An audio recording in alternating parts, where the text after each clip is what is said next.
Welcome back to my channel friends. ఇవాళ కొత్త recipe తయారీ విధానం చూసేద్దాం.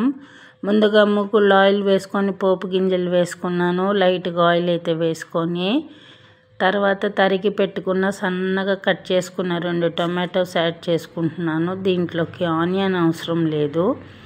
తర్వాత అయితే ఎండుమిర్చి అయితే వేసుకుంటున్నాను. ముందుగా వేస్తే మరీ కాలిపోతాయి. తర్వాత ముందుగా కట్ చేసి పెట్టుకున్న గ్రీన్ చిల్లీస్ 2 to 3 వరకు అయితే చాలు, అవి వేసేసాను. కరివేపాకు వేసాను. సో ఇప్పుడైతే టమాటాలు బాగా మగ్గనివ్వాలి.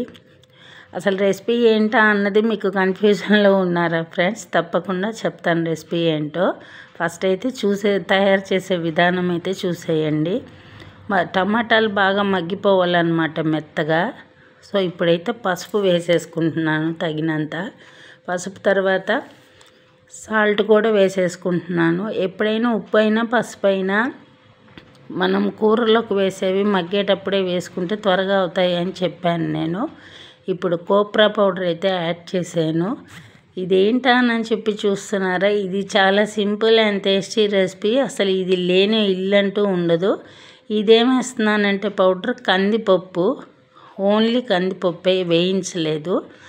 గుప్పెడు కందిపప్పు తీసుకొని మిక్సీలో అయితే మిక్సీ చేసి పౌడర్ చేశాను అనమాట. 2 to 3 స్పూన్స్ అయితే యాడ్ చేసుకుంటున్నాను. ఇది యాడ్ చేసుకోవటం వల్ల ఈ రెసిపీకి ఇంకా చాలా టేస్టీ అనేది వస్తుంది. తర్వాత అయితే ధనియా పౌడర్ అయితే యాడ్ చేస్తున్నాను. అదిగో ఇప్పుడు తెలిసిపోయి ఉంటుంది మీకు ఏం చేస్తున్నానో. ఇప్పుడు అదిగో చింతపండు పులుసు అయితే ముందుగా నానబెట్టుకున్న చింతపండు పులుసు అయితే కలిపి వేస్తున్నాను. అబ్బో చాలా వేడైతే వచ్చేస్తుంది పైకి, అందుకే స్లోగా వేస్తున్నాను. సో చూసారు కదా, ఆల్రెడీ కందిపప్పు పౌడర్ వేసాను కాబట్టి అంత కలర్ఫుల్ వచ్చింది. ఇప్పుడైతే పెప్పర్ పౌడర్ వేసేసాను తగినంతగా. పెప్పర్ పౌడర్ చింతపండు వేయగానే అర్థమైపోయింది ఫ్రెండ్స్ ఏంటో. అవును, టేస్టీ అండ్ సింపుల్ మిరియాల రసం అన్నమాట ఇది మా ఆంధ్ర స్టైల్లో చేస్తున్నాను. మేము తప్పకుండా కందిపొడి అనేది యూజ్ చేస్తాం దీంట్లో. ఇది లేని ఇల్లు ఉండదు కదా, ఇది ఉంటే చాలు, ఎంత రైస్ అయినా తినేస్తాము.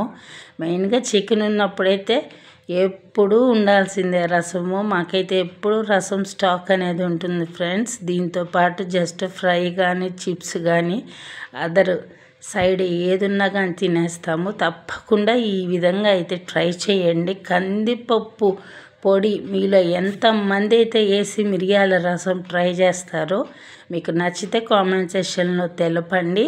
ఛానల్ని సబ్స్క్రైబ్ చేయండి. ప్లీజ్ సపోర్ట్ చేయండి ఫ్రెండ్స్.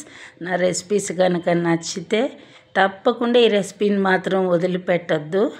తప్పకుండా ట్రై చేయండి. Thanks for watching.